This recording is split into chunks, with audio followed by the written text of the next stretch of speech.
Welcome to another episode of the GDPR Guy. Today, I'm really excited. I'm joined by Andy Dale, who is General Counsel and Head of Partnerships over at Alice. So, hi, Andy. Hi, Carl. How are you?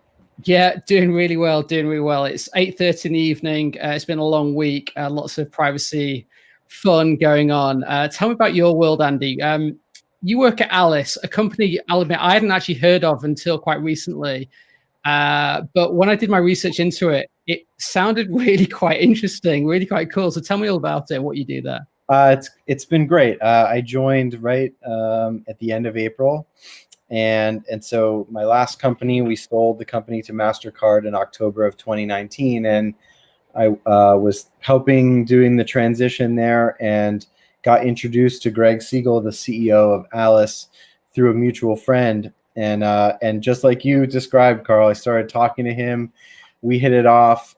Back when you could go into someone's office, I went over there and we did, as privacy-focused people like to do, we did some whiteboarding and data flow kind of drawing out of things. They want to go, they want to launch in Europe. They haven't yet. And so it was a really nice opportunity, a nice fit for me. And because of the kind of relationship that Alice has with marketing and technology, it kind of fits into the kind of stuff that I like to do. And so, yeah, I dove in and I've been there a little bit, not that long. So I'm still getting my bearings. So tell us what actually is Alice. Can you not actually describe what you even do yet? Sure.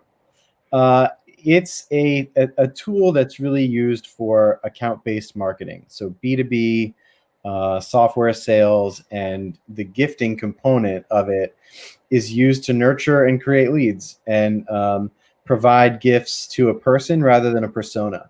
So much of what we do and what you and I have messaged about back and forth is this sort of device level communication with somebody, or speaking to Carl about privacy.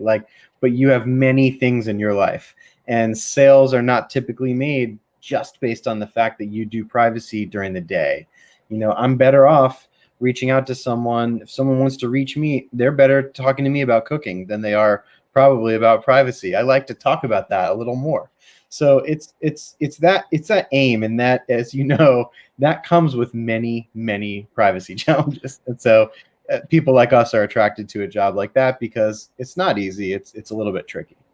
Yeah, and you've got a background in ad tech, which we'll dive into later on. But so just to explore that a bit more, do you?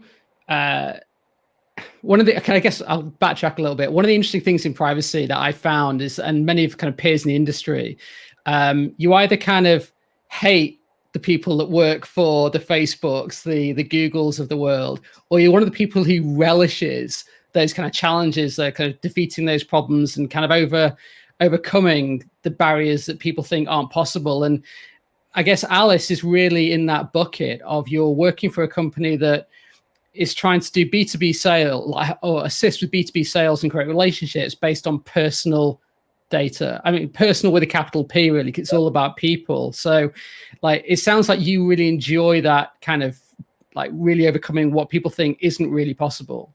I do, because I think you can do it if you try. Meaning, if you desire to engage with the consumer about something and you want to use their data to do something, tell them. It's not that big a deal to tell somebody and show them what's going to happen and give them some control. It's one of the really nice things about the GDPR, amongst all the compliance work that you have to do to enable a company. One of the really nice things is it does enable people to have more of an ability to communicate with a company and find out what are they actually doing, and companies need to say it, talk about it. And so in my view, the challenge is simply, how do you write stuff and write your privacy policies and explain what you do on your website in ways that are accessible to people, and when they do have questions, there's a way for them to answer them. So much of this stuff is just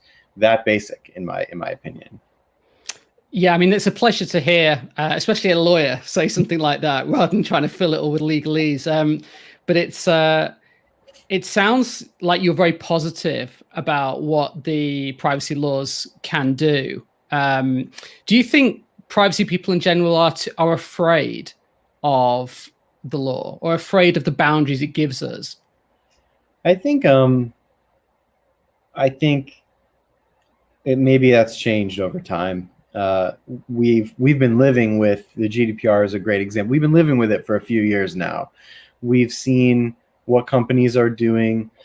There's some norms established around data subject rights and requests, and the role of a controller and the role of a processor. And so I think it's changed. I think it used to be there's so much unknown. Despite what some people may argue, there are areas of the law that need to be interpreted and need to be understood. And ad tech is a great example of one where you have the law impacting a huge market, and you have the actual delivery of that service happening in ways in which, if you jammed it into the exact words of the law, I'm not sure how it actually interplays very well. And we will need regulatory guidance, and we will need things to happen over time. So lawyers can't react, privacy people can't react until we have some semblance of what are the norms established by the law. And so it's changed, meaning people have gotten used to it. They've understood what regulators are going to key in on and what they may not. We still don't know everything, and it needs to play out. But I think you get more comfort as people see, okay, if I'm not, this is one of the reasons I'm positive about it. If I'm attentive to my privacy program, I'm documenting things, I'm thinking about the issues clearly. I have a privacy policy that's posted that talks about what I'm doing. Well, I'd rather have that conversation with a regulator than one where I can't answer any of those questions. And so that's kind of why I think it continues to move in a better direction. And so going along with that positivity kind of approach, then do you, it sounds like you very much feel that you need to be tightly aligned to the business and the business strategy. I guess it's kind of an obvious thing to say, but I think I've worked with kind of many in-house kind of legal teams and privacy teams, security teams. And in reality, it's very much a case of like, that is the team locked away, that it's their job to say no. They try not to, but they often kind of will. But it sounds like, especially where you are to Alice, you really do need to be tightly aligned to what they're doing. And it sounds like you actually are. I'll talk about this for a moment, but then I'm actually interested in your experience in this too, because of your unique role as a DPO. So from my perspective, I learned this lesson many years ago when I was actually in a much bigger company. I was on the legal team at TD Ameritrade, the online broker, and bigger company, thousands of people. And I was a junior person, learning as I go. And the way that what I ended up doing was traveling around to different offices, spending time where the leaders of the business units were that I was working with, and meeting with them face to face and having coffee with them and asking them about, again, their personal lives, not their having a personal connection with someone. And that allowed me to see that legal can be so much more. And we bought a company while I was there. It was like a tech company, a smaller kind of startup type tech company in Chicago. I was assigned to kind of be their integration lawyer. I spent a lot of time with them, and I just saw that was the first time I saw you can be a lawyer like that. You can be in the bullpen, in the mix with people. Everybody's, the best idea wins, doesn't matter where it comes from. And so that kind of environment, it was really them, not me, them asking my opinion about practical things, not just what should the contract say. It should be, what should the contract say, and what will it mean if this thing happens, or that thing happens, or something really bad happens, or something really good happens. And so I think I just learned that through that early experience, and then I took that to smaller companies, and I just think maybe it's a maxim, that goes across things. So just on that point about, I'm sort of visualizing you inside that meeting, and sort of you kind of whiteboarding ideas and so on, and you're kind of giving input and advice and guidance and so on. Something I'm hearing a lot in various different places and different guises is this awkwardness about in-house counsel being able to be a business advisor, but then how do they align with being an in-house lawyer? So where does privilege fit into that? You know, when are they actually giving legal advice to their colleagues in the business, and when are they just giving business guidance? And kind of in my experience, there's very little actual legal guidance. It's pretty much always they are really good business advisors. I think you have to be. I think that's why I like the job, honestly. I mean, I'm not doing hardcore legal work all day. It's so much of it is just business work, and that must be the same for you in your interactions with people. You're talking privacy. You're talking about the contours of a regulation or something, but you're really talking about product, and you're really talking about user experience, and you're really talking about consumers and putting yourself in the consumer's shoes or the business customer's shoes. And what do they want? What do they want to get from us? What makes sense to us? And often those align. They often align with the privacy rules. If they don't, it's incumbent upon me and you to talk to the business people about why and explain why, and then be receptive when they say, "Well, I think you're wrong," and then go back and forth. And that's where the job is fun for me, when we're going back and forth in iterative, awesome whiteboarding discussions, and then we get to a solution that works. It's rarely the first way you draw it. Yeah, I mean, that for me, that's exactly why I love what I do, because I'm kind of impregnated into every single part of the business. I'm basically, I have to be a mile wide and an inch deep. I have to know about marketing. I have to know about business stuff. I have to know about tech. I have to know about all kinds of things and be able to kind of dive into those so that you can kind of give that kind of appreciation. For instance, today I spent most of it talking about marketing strategy.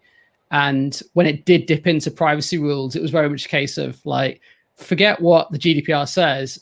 Is this fair? And you know, asking that question alone kind of gets rid of most kind of legal sort of nonsense. So yeah, it's not rocket science, I don't think. I totally agree. One of the things that comes up so often when you start to analyze email marketing, for instance, in Europe, right? And we don't have a new cookie directive yet. Like, we don't really have a really clear set of guidelines on that. And I always default to, well, what's right? What's the fair thing to do to someone when you're sending them an email? They have to tell you, they have to be able to tell you they don't want any more emails. Like, it's pretty simple. There's other things to do, obviously, but like the main gist there is listen to the consumer, or listen to the person on the other end. Yeah, and ultimately, I just say, like, what would my wife say, and like, and what does she say? So I'll kind of go out of my office and just say, like, I'm thinking this, and she'll just say, like, this is kind of obvious. If it was me, I would do that. I would expect this. Like, I'd be really upset by that, or I'd want that, or if it was my daughter, this. And yeah, like child privacy is a really good example where you can kind of dance around with what could we do, and if we're doing that with age 14 in China, but what about 12 in the US, and this kind of stuff. And you just think, like, forget the law. What is kind of obvious, and what would make raise people's eyebrows? And you just back into ad tech, Carl. Like, in the pre-GDPR, there were these self-regulatory frameworks, and one of them in the United States was the Network Advertising Initiative, which is a group of ad tech companies that came together to create a code of conduct so that they could, in theory, kind of create a little bit of a safe harbor. If there was ever if there was ever a law that came down, they could say, look, we've been following these rules. And they were just very practical, like you just described. There's some rules around health and health information, and data that you shouldn't use to target an advertisement to somebody. And I remember at DataZoo, we got a phone call from a client, and they want, and the request was to serve ads. The question rather was, can we serve ads to people that have visited pages about STDs, HIV, cancer? It was like that list. And then I just paused and I said, are you sure this is the list they don't want to target? And it's just that it's kind of like you have to be attentive to those kinds of things. It's good that you you can do that with your wife too. But it also needs to be like the product person in your company needs to be thinking that way too. Yeah, and getting that kind of mindset across is really difficult for many reasons. I work mainly with US tech companies, and one of the kind of differences with US tech companies versus, especially the fast growing ones versus, let's say, a traditional UK company, is a lot of these staff will be younger. Like some of the hiring that's going on right now, like even in the last 6 months I've seen is really incredible. Like one firm I know, they've hired a third of their staff in the last 6 months. They've just kind of really, really ramped up. And because of that, a lot of people are straight out of university. It's their first job, which, God help them. Their first job is sitting at home in the COVID world. Yeah. How are they going to get on with that? But they just have never built up the empathy of those kind of weird situations. They've never worked in a bank. They've never worked in a really difficult environment. Never worked with old people, young people, global people. Mm-hmm. And so that can be really tough for them to empathize with. Why would a mother be upset if we emailed their 7-year-old child? But if Carl says the law is right, so we can do it like that, can't we? But it can be tough for them. But this is where I found that diversity, which I know a lot of people kind of rebel against to say it's a cliche thing and it's politically correct. But if we kind of talk about diversity from a perspective of, let's say a large organization has, I don't know, a few hundred million users out there. I work with Duolingo. They've got over 300 million users. Mm-hmm. And so you're talking every country in the world, every kind of aspect of diversity you can think of. If you're thinking of, is this going to be fair globally? I can't give you that opinion because I'm not diverse enough. I don't speak 10 languages. Yeah. I don't have 10 different situations. So I quite like just going around the business and just saying, what does everybody think? And it's always amazing when you get the one person that says, well, I grew up in Japan and we would really be upset by that.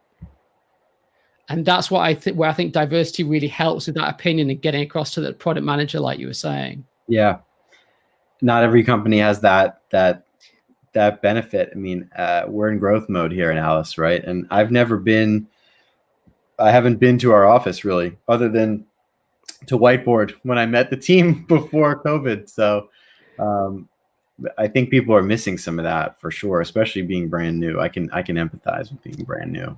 Yeah. And, but I mean, it goes back to your point of connecting with what people think and what people want, which I guess going back to Alice is really what Alice is all about creating, sort of bolstering that relationship. I've done my fair share of sales in the past, probably the hardest thing I've ever done. And I know everyone talks about how you sell to people rather than to businesses, but I think we probably get a bit lazy where we try to create a little kind of intro chat like, hey, Carl, you're into baseball caps. Great. Now we want to buy my widget. We don't really do anything more than that. And it sounds like you're trying to really dive into the personal aspect of it and take advantage of privacy rules that let you do that to help build that real relationship.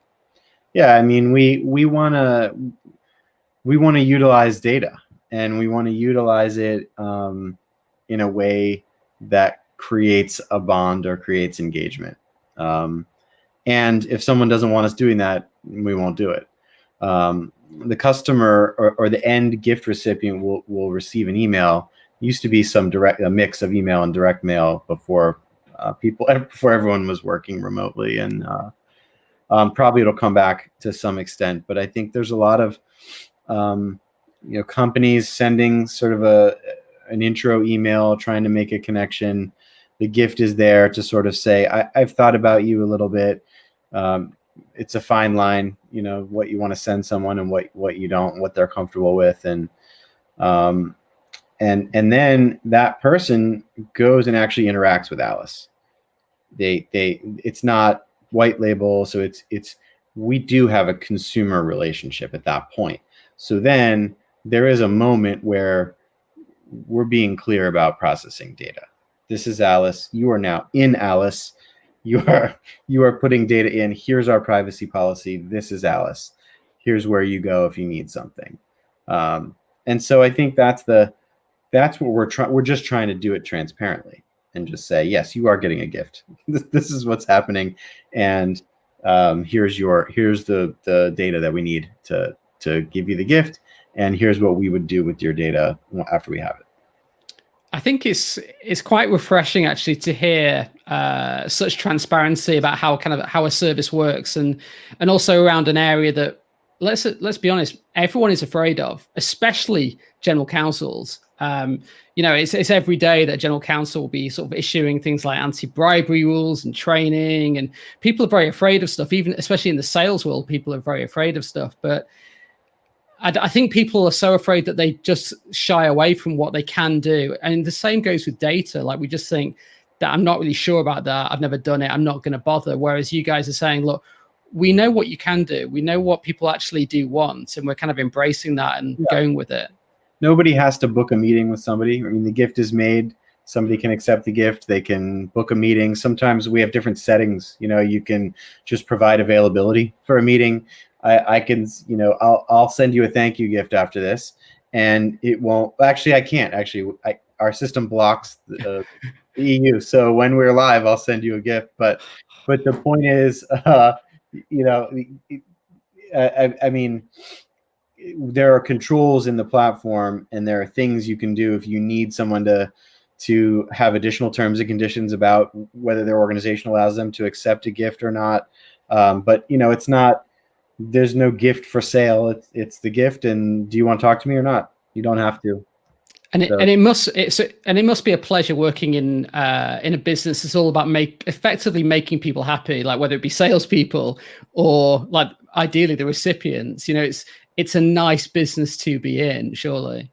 I think it's nice, and I think I'd be interested to know when you're looking at going to work with companies, like how much does the underlying ethos of the business, or how does that play in with your selection? Because it did a lot for me with Alice, that like I'm with their vibe, Yeah, I guess I'm in a really fortunate position because I'm both a kind of consultant, so I actually do privacy stuff, but also have a little boutique consultancy company, which means that when clients come to me every day and just say, "Hey, Carl, would love to work with you guys," and it means I can say like, "Look, I'm a specialist in this area. I want to work with you, and this thing, I've got a colleague that's great at that."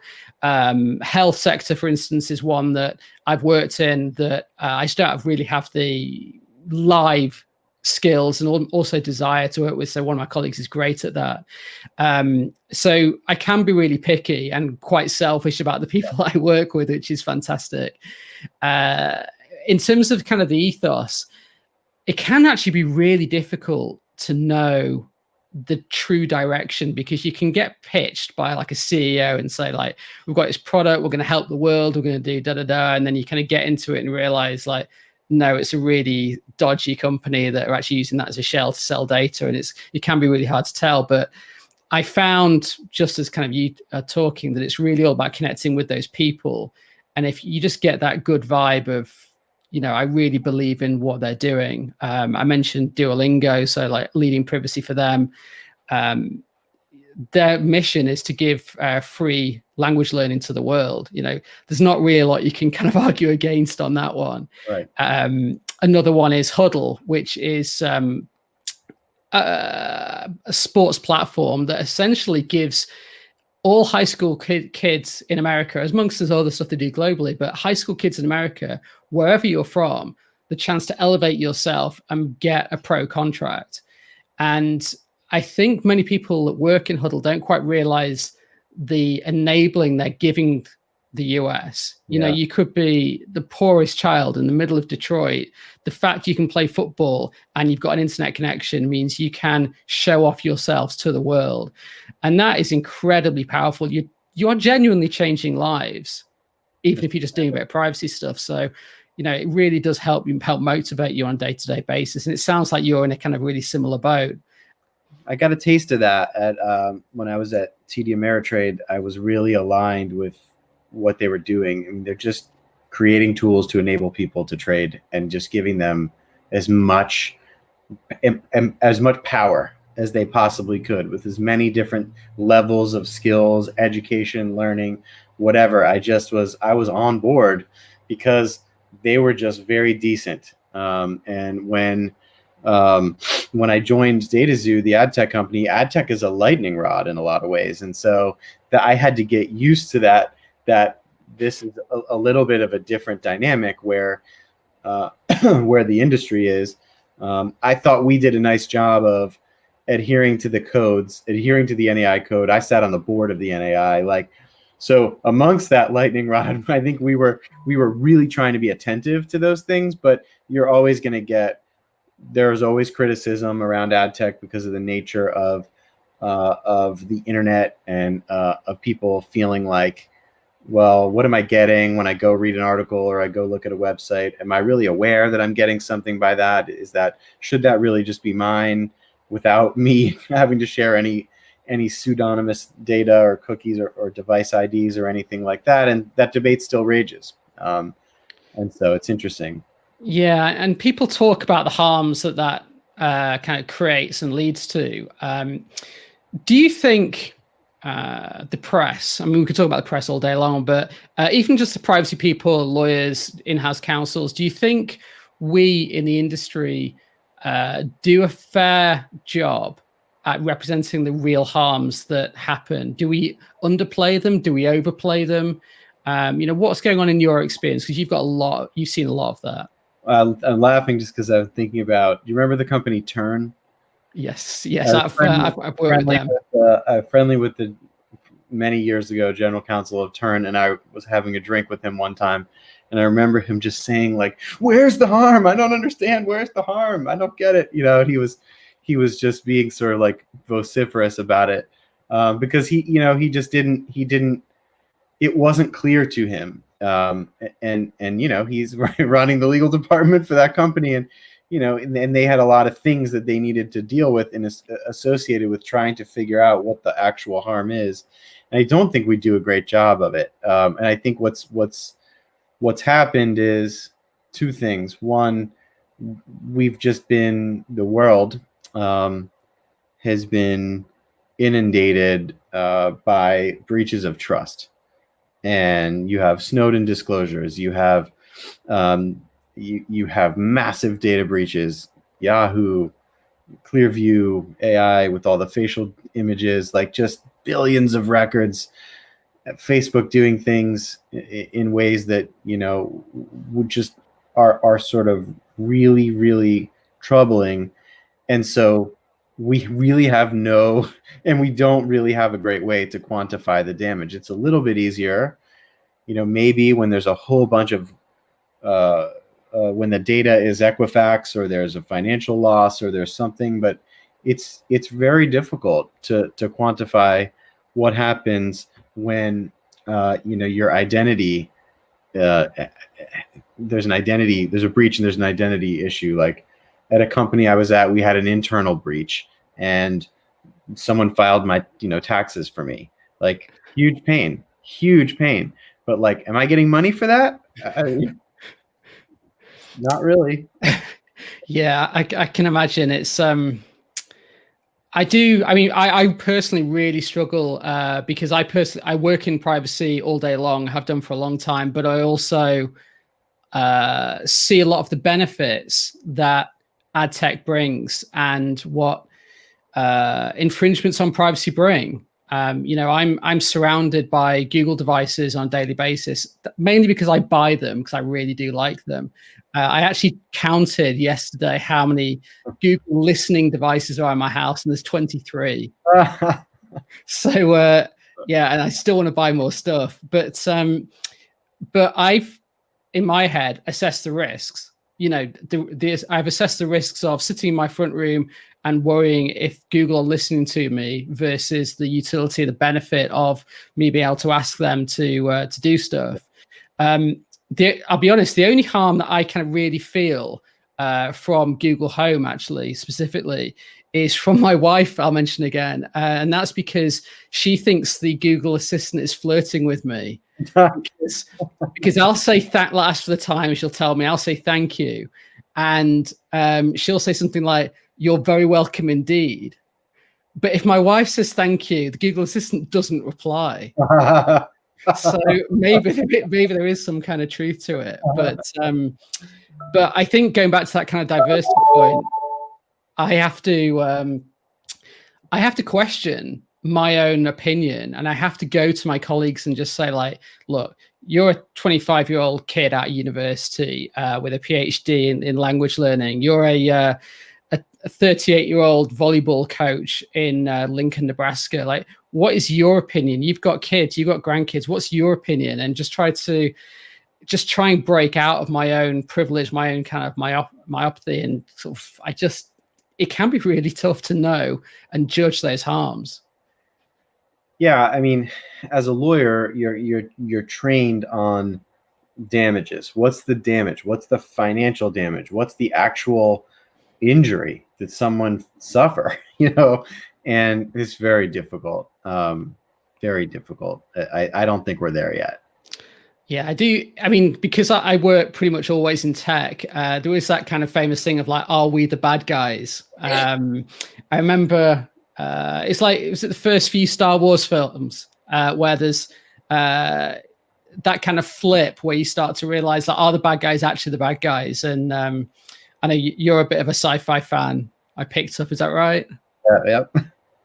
So go on. Is talking about the first Star Wars films like painful for you, or is that or are you going to rebel and say, like, actually no, they were the best? No, I mean, so my daughters, I gave them a bunch of my figures, and so they like to play with them a lot, and they've adapted that to playing pretend Star Wars at the dinner table, and it's actually led me to go through a lot of good and evil discussions with them, and so I've never really applied it in my thinking really to privacy, except so I haven't really thought about it that way in the sense of comparing and thinking about the way those films play out. But I mean, for me, it's just a way to release and see things that honestly, and to relax. I mean, the job is so stressful. To our discussion about damages, that lack of clarity is actually challenging. What is really the harm? For a company like Alice, it's pretty hard too, because you're constantly we're in growth mode here, so we're trying to grow. Do you find that many of your colleagues, because they'll have essentially tunnel vision with growth, with they're pushing marketing, they've got their OKRs, they've got their targets, they've got their metrics to hit, they've got their strategies, they're fixed on them, there might be a pivot but probably not for a while, whereas you're the person that's got to question everything. You've got to question what you do, you've got to kind of check yourself all the time, but you're constantly analyzing, well, here's the law, but here's the risk of not following it, or here's interpretations, here's 50 odd states, here's other territories, here's Brazilian law, here's GDPR, maybe for the future. I imagine that's varies by group. I'm sure this is your experience too. It varies by group. Engineers want me to list the requirements, and that just is not the way it works. And so, and then product folks want the requirements also, but also because their job is market facing, they want to know what the customer thinks too. So it's not a surprise that that's where privacy champions often come from. They come from the product team or product marketing or folks that are interacting with both sides of the business. And so it just depends. Like you have to constantly it just goes back to the same thing. You have to keep working with people, keep talking to them, and keep trying to be able to deliver and iterate and let them know that we can come up with an MVP. It doesn't have to be absolutely the greatest feature ever the day we launch it. We just need to be able to make some things work for people. And you mentioned product privacy sort of champions just then, and I want to sort of pick up a little bit on that one. Do you find in a small organization, one that's growing but is also kind of limited for limited for the in-house kind of resources. It's usually the way that kind of sales, that product, engineering will get all that kind of extra resourcing and growth. But hey, the in-house legal team will stay as maybe one person, even if there is, you're lucky to even have one, in my experience. So do you find that placing champions or kind of building champions within those teams is the way you do it, creating almost a virtual extension of your department? I mean, you must need the same thing too, especially not sitting right in the business. I mean, I was talking about this yesterday with a former PM that I used to work with, and it's everything. I mean, you won't make it without that. I'm only one person. I can only do so many things, and there's so many things I can't do. I can't code. I can't do a data map by myself. I mean, that's sort of a perfect example, really. It's the place you often have to start. You got to get in, get your boots and your shovel and get ready to figure out where everything is, visualize it, and that just can't happen alone. And so, it's product is critical, engineering is critical. They have to be in the room. And with engineers, I think in my experience, I have to speak to them about privacy a little bit differently. I tend to let them know how important this is for their career, and knowing these things and how this is not going away. And if you know your game here, you're going to be that much better of an engineer. You're going to be able to be way more effective. And they seem to buy into that. I think it's true, and they seem to buy into it. And so I'm using every trick in my book to get people invested in it, but because it does take everybody. Marketing is another really obvious one where it hits privacy. You said this, I think, like I've described it as an octopus. Like, it's got tentacles all over the business. Like, every aspect of the business has some challenge with respect to this. HR, finance, like nobody escapes. Do you think kind of young lawyers moving into privacy, or even just law generally with in-house counsel, they appreciate how much business stuff they will end up doing versus just lawyering? No way. I didn't. I mean, you can't. You won't. I think you desire it. I think most people that decide they're going to make that move have that kind of notional desire in their head, and they go, yeah, I think I'd like to be in some different types of conversations. The life of an outside counsel is difficult, and which is why it makes it really difficult when I have to pick who I'm gonna work with. That takes a very similar level of trust, and those types of relationships are equally challenging. So it's not an easy one, but fortunately, there are some key things that as they happen, as you go international, when you're a US company, as you go international, as you start putting data to the forefront of your business, then it becomes very clear that this function, whether it's privacy, legal, compliance, however you want to describe it, needs a head count. And that starts to happen. It can't just be me. It can't just be one person. There starts to be a real critical mass around project managers, operations, whatever. I don't know, it could be another lawyer. I don't know, but like, I'm seeing this all happen a lot earlier. It used to be, just as you described, lucky to have one, and we're a Series A company, very rare to have a counsel. We just happen to have a data focused business. Very rare. And so I think, but I'm actually seeing that more and more. It used to be company would wait to Series C, D, later financing, then they'd be spending a lot of money outside. And now I think that's changed. I mean, people are recognizing this stuff is important really early, and the boards are noticing too. And just to kind of sort of explore that a little bit, have you got any advice of how organizations can build those business cases to get more kind of internal resources, because it is really tough when you like, especially Series A, it is so focused on growth, and you're that person saying, hey, we need another lawyer, and like, well, I'd rather buy an engineer. Yeah, some of it's just experience, having gone through stuff, and when you can say that you've been through a series of financings, then you can say, well, okay, well, I know what the examination of this company is going to be.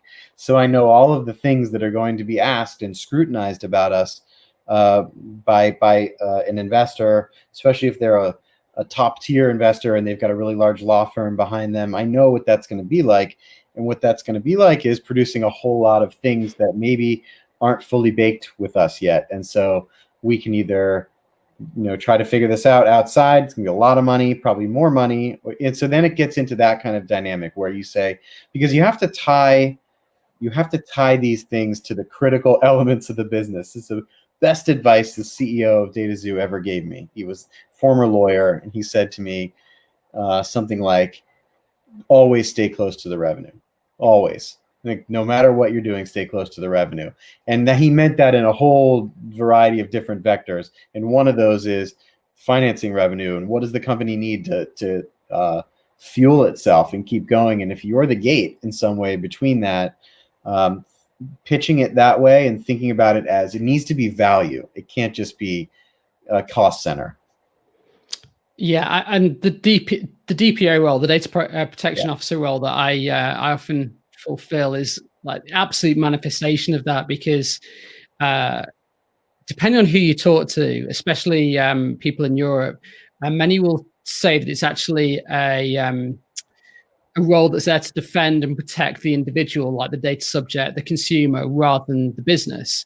Others would argue differently, but I find, and one of the other things to say about the DPO role is it's technically protected, apparently, in that your employer can't fire you for giving really good advice. If you do your job properly, but just give them advice that says like, no, that's illegal, then they can't fire for that, just for sort of apparently being awkward.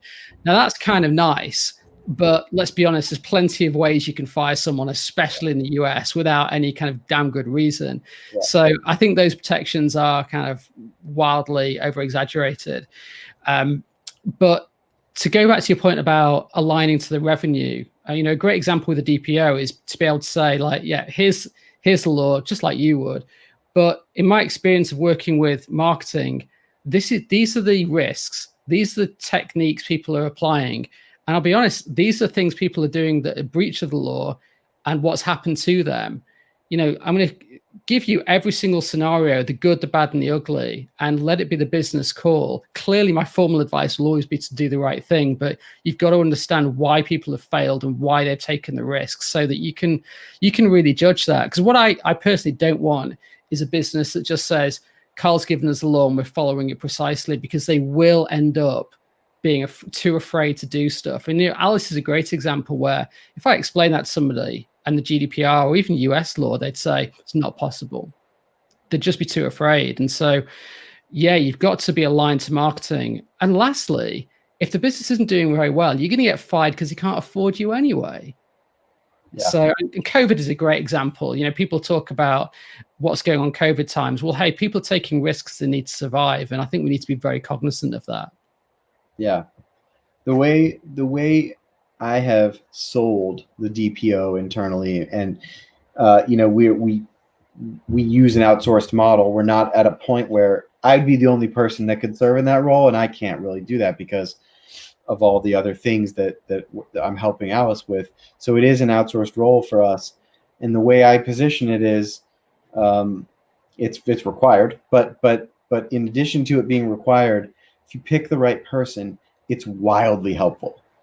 And so that is where you have to pitch value. You have to say it's going to reduce my outside counsel costs. Like, I'm going to be talking where I would be talking about product issues, maybe with an outside counsel that's not really their bent. And if you find a DPO like yourself that's technical, that can wants to get into what does the product do, what is the feature actually doing, where's the data going, let me help you create the product such that it is privacy by design, that it is sensitive to the things that we care about. Then you've got to have a CEO or whoever that's listening to you. So the first place to start when you pick your employer, make sure that you have a receptive management team to that. But at Alice, we really do, and that was a really key thing for me to come in. And so the DPO has to be, they're the utility player in a lot of ways.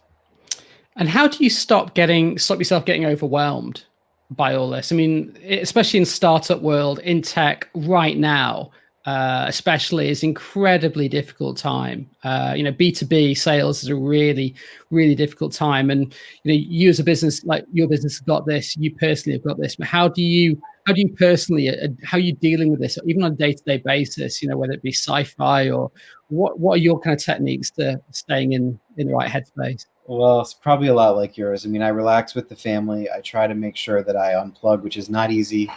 I try to be present, with my kids, and focused.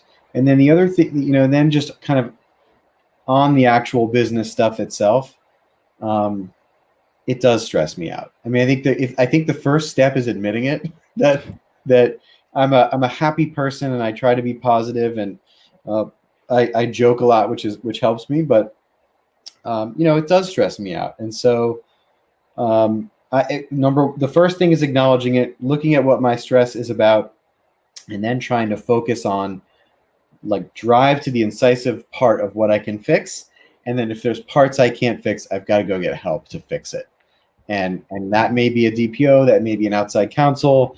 I'm fortunate, Carl, to have built up some relationships, not just the outside counsel that I pay, but my network of peers. Just that's a huge thing.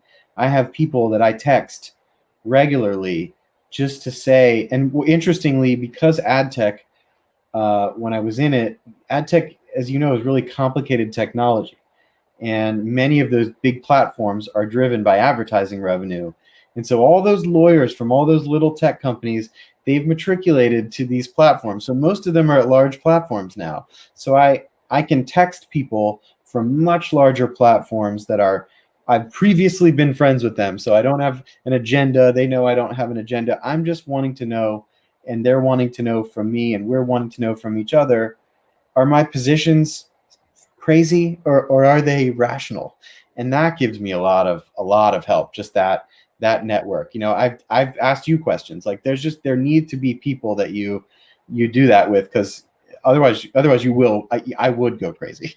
And we're all trying to do the same thing. We're all trying to help people build great products, help our employer, and we're all trying to be fair. We're all trying to be transparent. We're all trying to do things for the right reason.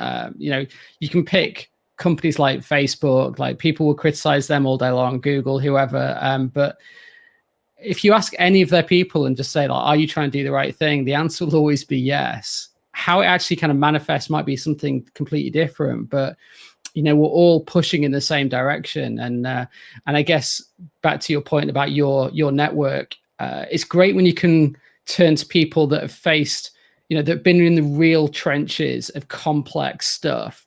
Working in, let's say, a data selling business and trying to do privacy or legal in that. You've fought all those battles. You've thought about all those different scenarios. You've got that complex situation going on. And so the answers they give you are going to be so much more nuanced, so much more kind of insightful, but also to be able to say, look, I can give you the detail, Andy, but the answer is no, you're never going to be able to make it work. And if you want to dive into it, we can, as opposed to the people that will say, no, the law says you can't ever do that. That's what I know. I've read the GDPR, end of story. Right. One of the interesting things about the business you work in is that kind of almost like a triangle formation where you're in the middle. You've got B2B and B2C at the same time, often for the same set of data. And I work with that in a few places, and it's a real mind bender. The same piece of data, your two roles of it. Do you just kind of live with it? That's how it's always going to be, or is that one of the struggles you have? I mean, we're early in our journey, so we have the luxury of being thoughtful about that, and that was one of the first things, as you can imagine, that I was really getting into with the team to figure out, what the data is and what we should be doing, and what our role should be.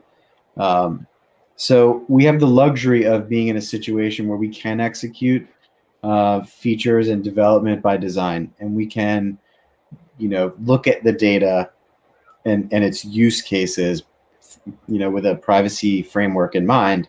Now we have the challenge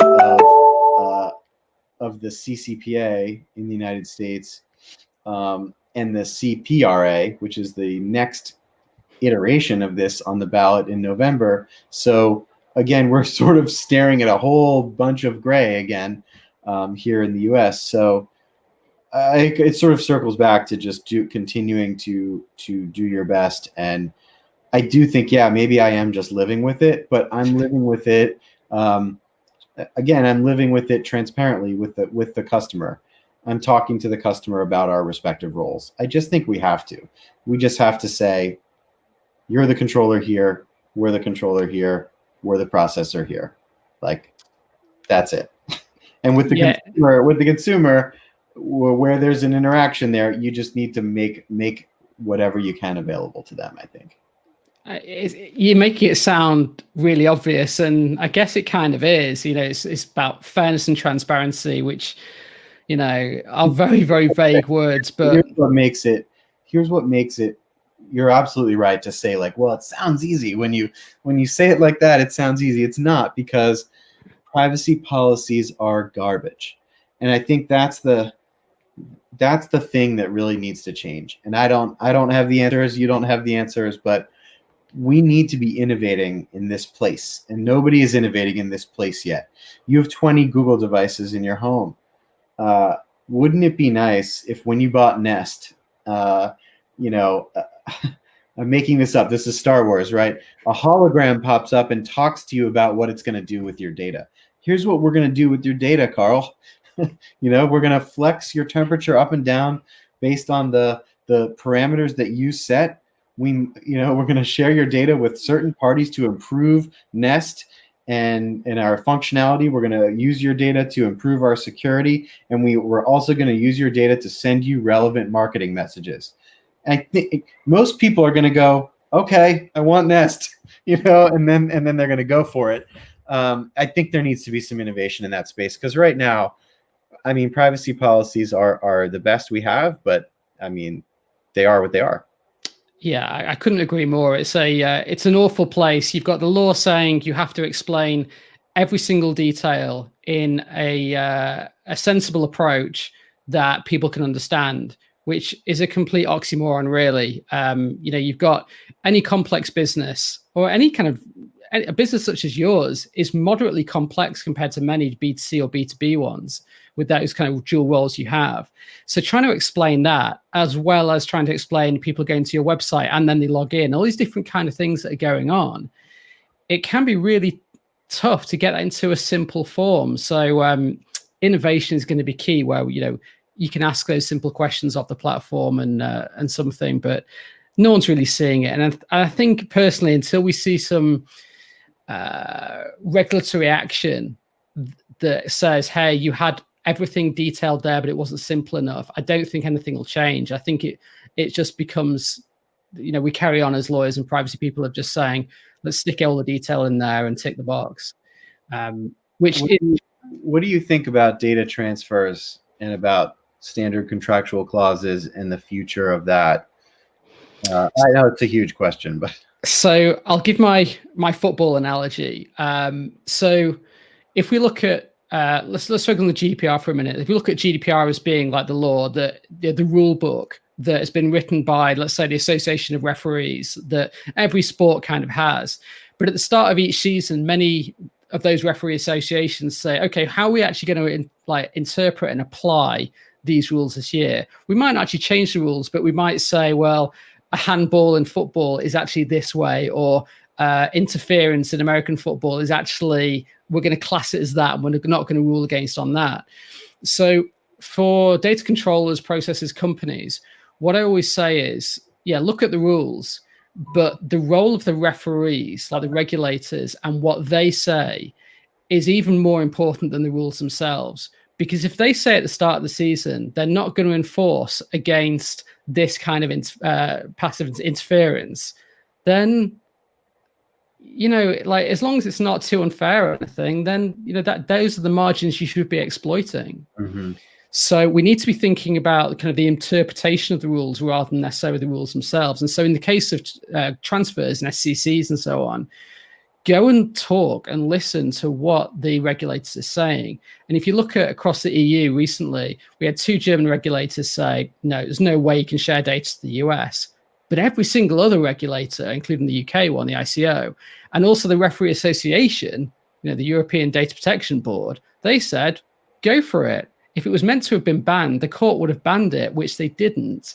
So I think everyone's saying, they're not explaining how, but they are saying you can still carry on with it. The methodology is still there and you can still use SCCs. Just do it as best you can. Is it just pushing a new version or a new mechanism? So a new version plus a new negotiation.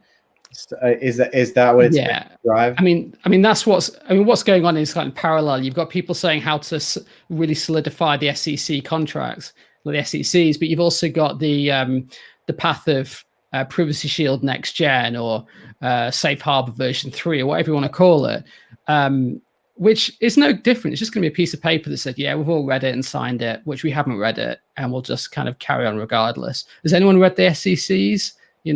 In reality, has anyone even looked at them properly? So I don't really see much changing. I'll just kind of give my practical advice and then disappear back to my my home, talk to my wife, talk to my daughter, eat some pizza, and kind of move on and just try and chill out, not get too stressed by it all. That's the best advice I've heard yet. Are you are you in, well, you're in the East Coast of the US, so you must have some quite, are you a Chicago fan in terms of pizza? Are you in New York? How do you I grew up in Baltimore, and I moved from Baltimore to Massachusetts, where my wife is from. But I spent a lot of time in New York. When I was at TD Ameritrade, I was traveling to New York all the time. So I guess I lean New York in the pizza debate, but Chicago's great. With Ameritrade, I spent a lot of time in Chicago, so I've sampled everything. It's all different to me. I appreciate all of it. I don't like people that talk smack about Chicago pizza and say it's a casserole or it's it's just different. Just appreciate that it's different. It's huge, so you can't eat it every day. You can't, and you'll feel sick every day if you eat that every day. But no, I mean, appreciate it all. It's all great, and it comes from, when it comes from great ingredients, it's always great.